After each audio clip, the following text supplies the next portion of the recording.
sur la terre comme au ciel. Suivant la sagesse du Père, le royaume de la divine volonté, perdu par nos premiers parents et regagné par Jésus, ne sera restitué aux hommes qu'au moment décidé par lui.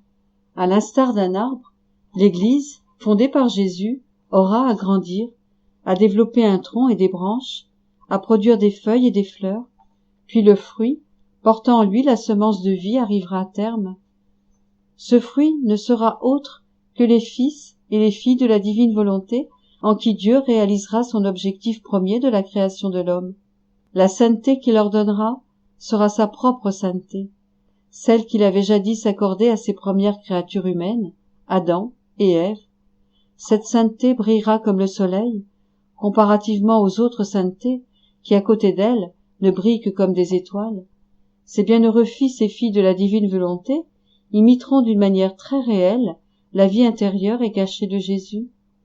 Pratiquement inconnus du monde, ils vivront, même sur cette terre, dans l'ambiance de l'éternité. Ils travailleront en union avec Dieu et en lui. Ils donneront au Créateur un amour divin. Ils le raviront, lui et tout le ciel, et rendront possible la réalisation des décrets cachés de Dieu. Ainsi, nous voyons l'importance de la prière de Jésus à son Père. Que ton règne vienne, que ta volonté soit faite sur la terre comme au ciel. Ce que Jésus a demandé à son Père dans cette prière va nécessairement s'accomplir. Nous devons seulement attendre l'heure de Dieu. Cette prière de Jésus est la plus certaine des prophéties et rien ne pourra empêcher sa réalisation. À la dernière scène, notre bien-aimé Jésus laissa s'exprimer d'une autre manière le grand désir de son Sacré-Cœur quand il dit au Père « Que tout soit un. Comme toi, Père, tu es en moi, et moi en toi. Que aussi soit un en nous. » Jésus demanda ainsi à son Père que tout redevienne comme au début, au moment de la création d'Adam et Ève.